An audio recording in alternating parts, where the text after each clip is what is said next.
Hi again, once everybody. I'm Connor, and that's Devon and Alex Newhook from the Colorado Avalanche, and really happy to be with you guys today. You guys all wore the right gear. You look good in those Av shirts. Nice job. So everyone has some questions in mind, or most people have some questions in mind. Yeah? Raise your arms if you have some questions. Okay, we'll just do your questions. My questions are not great, so we'll just start. And Mary, do you want to go with our test subject to start things off? Yeah.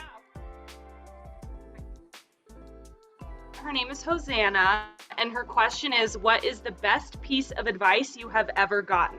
Yeah, thank you for the question. I think the best piece of advice I've gotten is probably from my dad, and it was more so with hockey. He never cared if I had a bad game or if I made mistakes or whatnot, as long as I worked hard. I think as long as you work hard with whatever you're doing, if it's, your homework or a sport that you like or a passion that you have, I think it'll bring you some success, and at the very least, you'll have some fun with it and know that you put your all into it.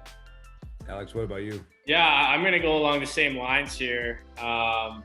Same kind of thing. My dad was always stressing hard work, and one of the things he'd always tell me, and I'm sure it didn't come from him, it came from somewhere else, but a good quote was that he'd always say, hard work beats talent when talent doesn't work hard, and he still does say it to this day. And just keeping that in the back of your mind and always knowing that even if you do have talent, you still got to work hard to be successful, and like Devon said, in hockey, but also in life. I think it's a great message, just life-wise. All right, who's got the next question? Yeah, who's our next contestant? Come on down. So that was Stephanie, and her question is, how does athletics make you a better student or worker? You know what, Nui, just out of college. Let's start with you. How about that? Yeah. I think athletics has taught me a lot about responsibility and organization. I think growing up, that was always a big focus of mine. And being a student, I didn't graduate, but I just left college. And I think having that organization, the hard work is a big part of that too. I think being a good student, a lot of it comes from just working hard and sticking with it. And it could go a long way. Fun. Yeah, I think for us, hockey is it's a team sport, and a lot of the things you do in life involve teamwork, whether it's, class projects or working in an office setting and, working on different things like that. A lot of that teamwork comes out, and being able to play a sport, especially for us, that involves a lot of people, a lot of manpower, and, a lot of people behind the scenes too. We kind of get to see how everything works together, to create success. And that's something that we've been able to witness with our team this year. And I just think that whole teamwork aspect is huge. 100%. And no matter where you are, whether you're in a classroom, work setting, on a team, everyone will say that teamwork is the number one thing that makes everybody successful. Mary, who else you got? Who else wants to ask a question? Okay, so that's Mariah, and her question is, how do your teammates make practice fun? Devon, what do you think? Well, we like to have fun and talk to each other, and I think a lot of it has to do with we challenge each other to be our best. And when somebody gets the upper hand on someone, we like to let each other know, and it's in a friendly and positive way, but it's always fun to laugh with your teammates and have fun. And one of the things our team likes to do is after wins, we like to play our win song, and guys get dancing in the locker room, and smiles and laughs are shared. And I think that's a really special moment after going out on the ice and having to compete and work for each other for, a 60-minute period of time there. So that's kind of a special moment we get to share with each other.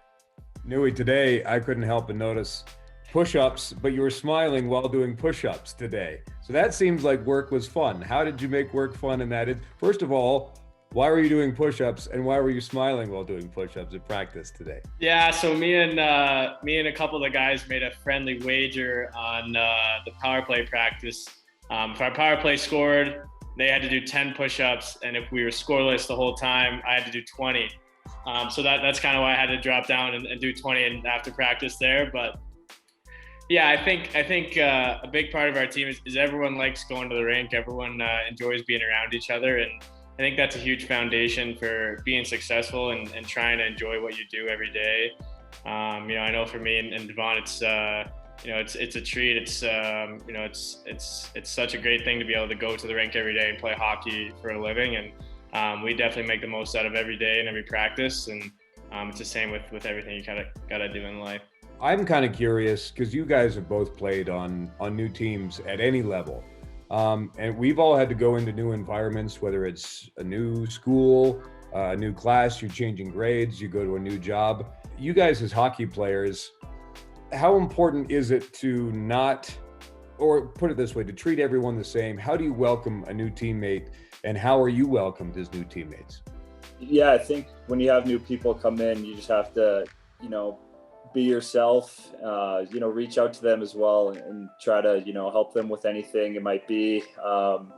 In a new classroom, a student might not have, as many friends in that scenario there. So just being friendly, saying hello in the morning and just asking if they need anything or how their day was. I think those are little things that, as teammates, somebody that says good morning in the morning.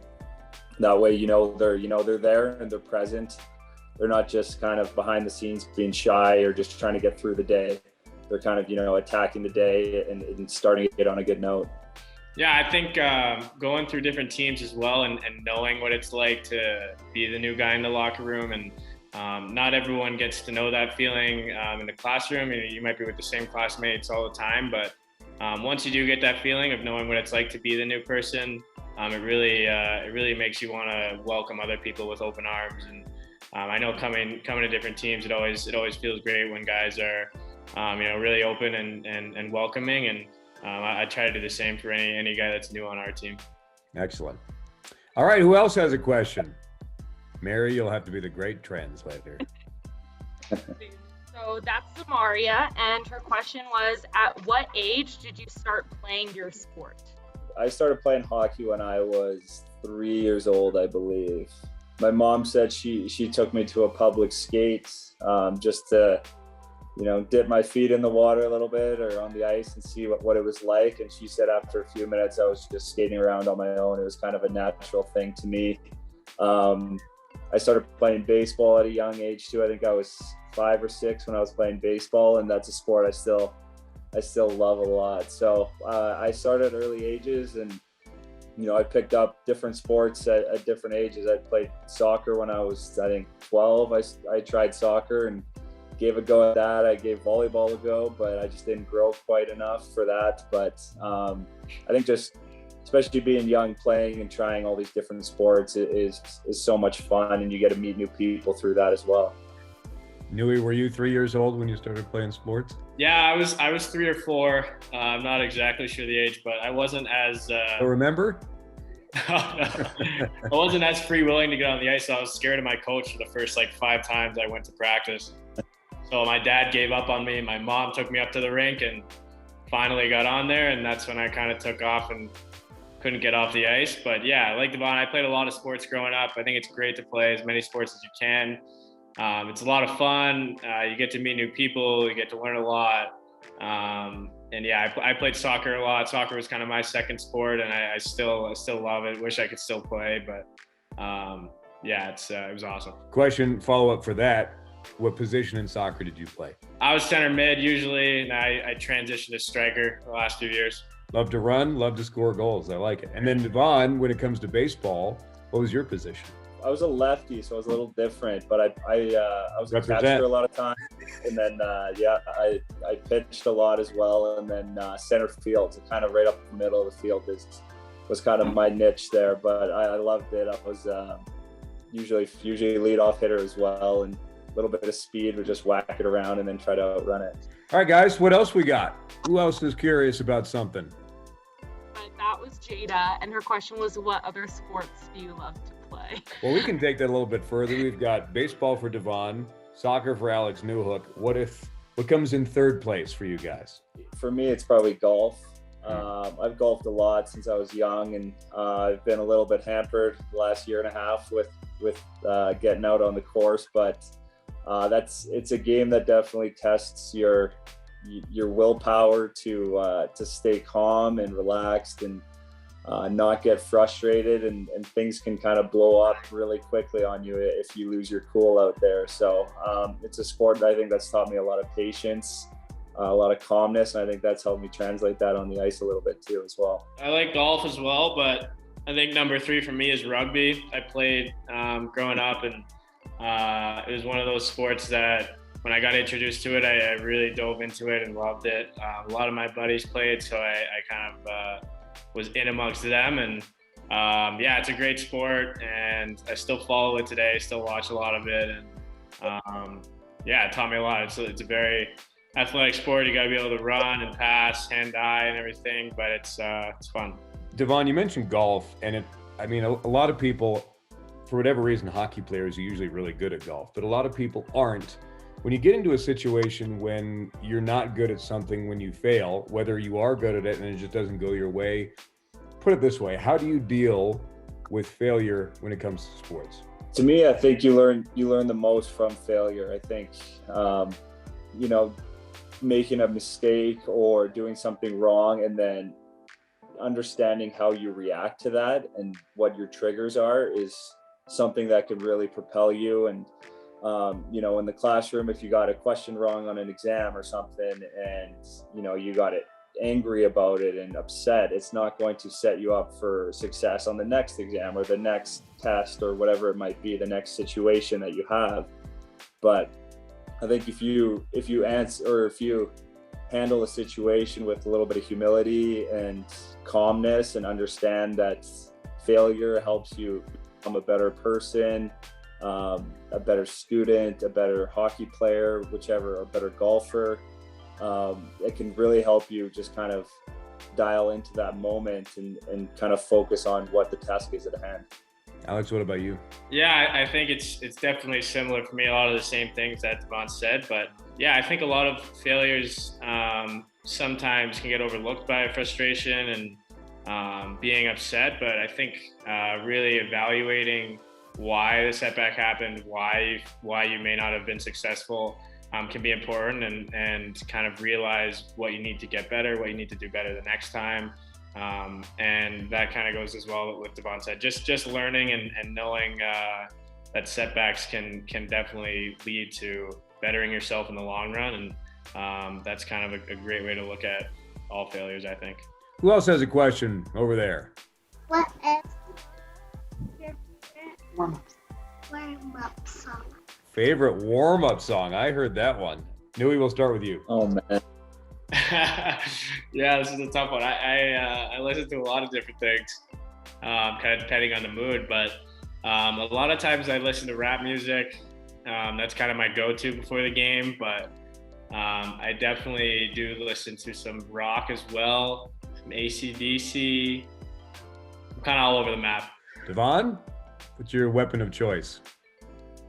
Yeah, I think for Newey, I think it's honestly anything. You look over at, there could be an Adele song, I think, and you look at Newey and he's somehow bumping his head to it and singing along. So he's kind of the music guru. I think that guy there's not a song out there he doesn't know or hasn't jammed out to at some point. But for me, I like a lot of Kygo is my kind of thing. Just a little more relaxed. I'm not really a big like rah, hyped up kind of guy. I'm very calm usually. I don't get too jacked up, so that something like that is kind of more relaxing to me. What are some of your favorite songs? There, you can just tell Mary, she'll tell us. What do you like to listen to? Rap, hip hop. But what's the song? Yeah. XX. That's a person, not a song. That's all. Anything? I don't think they know anything about AC/DC. Yeah. Who's AC/DC? Yeah, You like what? How do you like that? Okay. All right. Okay. All right. You like Cardi B? Okay. Okay.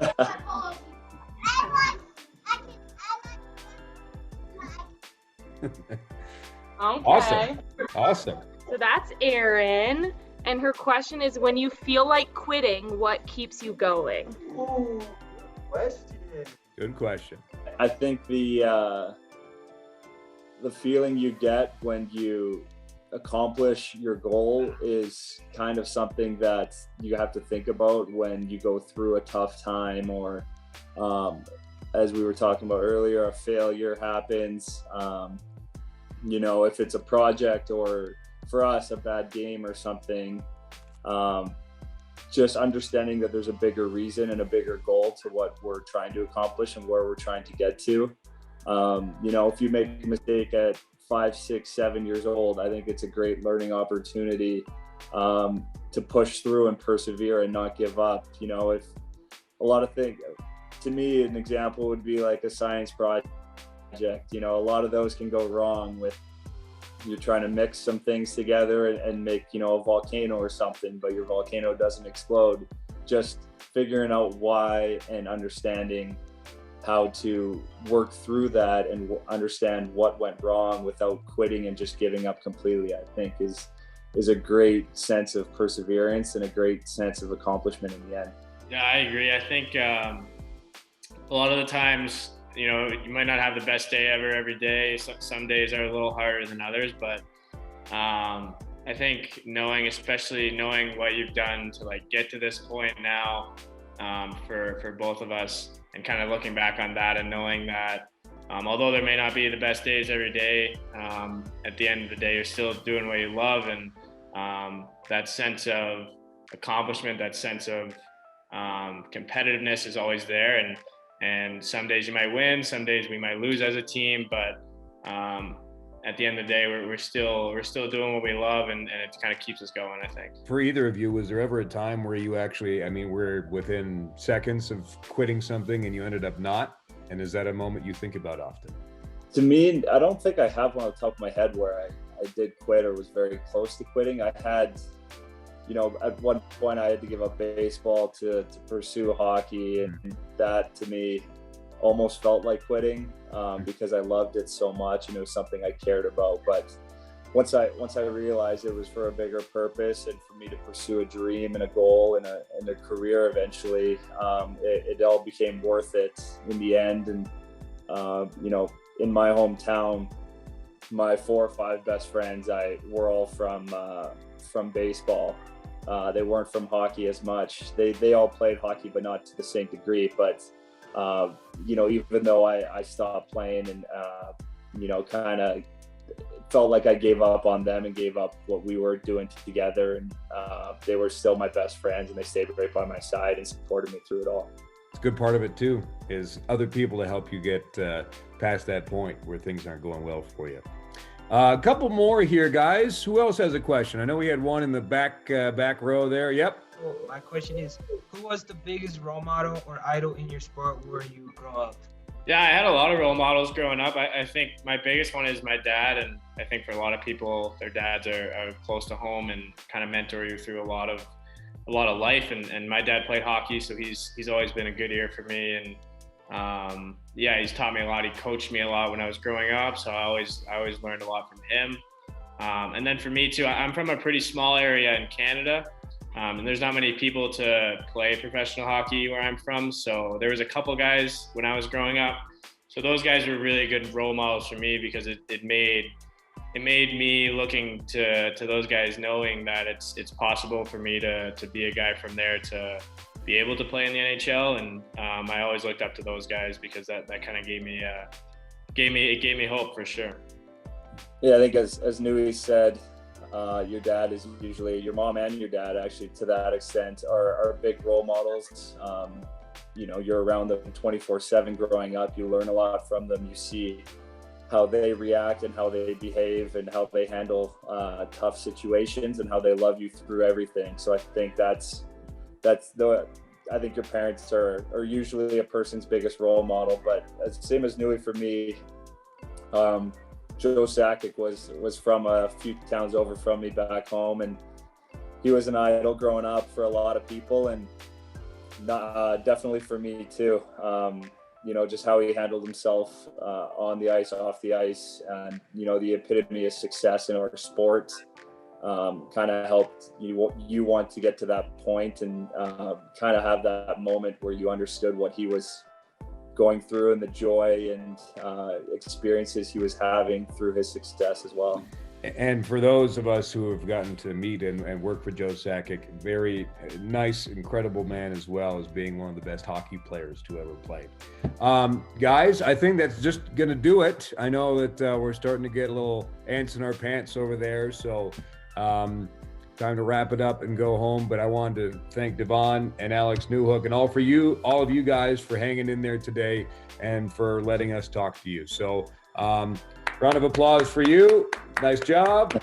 And yes, and thanks to Devon and Alex for talking to us. Thank you for having us. Thanks for having us,